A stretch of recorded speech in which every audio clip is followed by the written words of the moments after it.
Kalah tentu berbeda dengan mengalah. Sebab mengalah belum tentu saudara kalah.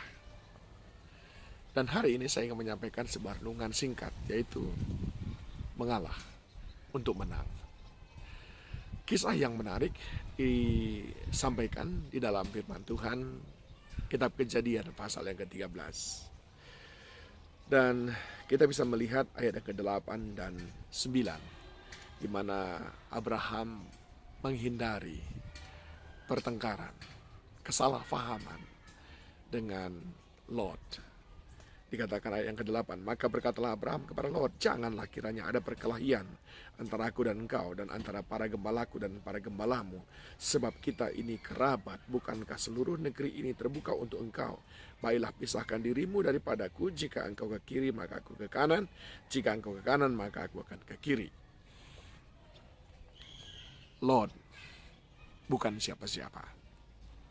Dia kaya dan diberkati karena Abraham diberkati Tuhan. Tetapi karena kekayaannya itu, maka tempat mereka untuk menggembalakan ternaknya sudah tidak cukup. Sampai-sampai para gembala daripada Lot dan gembala daripada Abraham saling bertengkar. Lalu di lembah Yordan itu, Abraham memanggil Lot. Dia berkata, jangan kita bertengkar. Sekarang engkau yang pilih. Kemana? Di mana? Ayo, pilih semua. Bagian mana engkau mau? Kalau engkau ke kiri, aku ke kanan. Yang penting kita tidak bertengkar. Sungguh luar biasa. Lot itu diberkati karena Abraham. Tetapi Abraham mau mengalah, memberikan kesempatan pertama sekali kepada Lot untuk memilih. Karena tidak mau bertengkar. Karena Abraham tidak mau berselisih paham. Lalu dia mengalah. Kisah ini berakhir dengan sangat-sangat spektakuler, di mana Abraham terus diberkati Tuhan.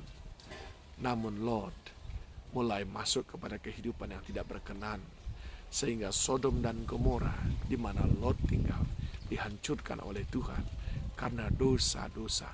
Bahkan Abraham yang mengalah tadi, itu yang membela dia di hadapan Tuhan, sehingga masih dapat diselamatkan bersama dengan kedua orang putrinya, sementara istrinya tidak bisa diselamatkan. Abraham mengalah, tapi tidak kalah. Dialah yang pemenangnya. Itu sebabnya saudara yang dikasihi Tuhan, tidak selalu cara untuk menang itu adalah dengan mempertahankan hak kita. Tapi sering sekali ketika kita melepaskan hak kita, sebetulnya kita sedang meraih kemenangan kita. Tidak selalu untuk mendapatkan kemenangan itu adalah dengan memenangkan perdebatan.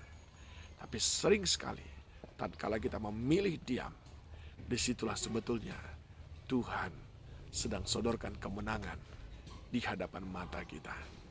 Sering sekali untuk meraih kemenangan itu tidak dengan menunjukkan kelemahan orang lain, tapi justru dengan mengangkat mereka dan kita merendahkan diri di hadapannya.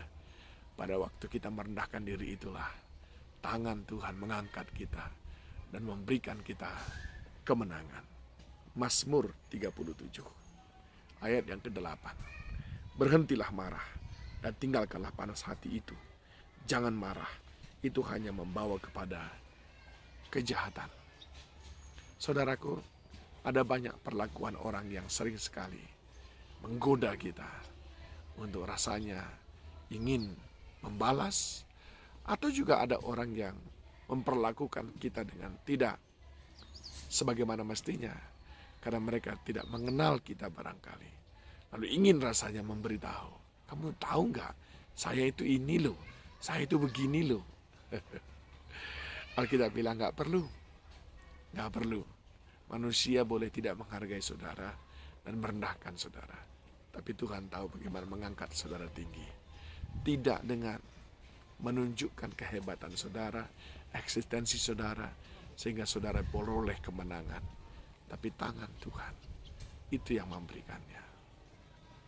Jangan sungkan untuk mengalah, saudaraku, karena Tuhan Sang pemberi kemenangan itu, dia melihat, dia mengamat-amati, dan dia tidak menunda-nunda untuk mengangkat kita tinggi tepat pada waktunya.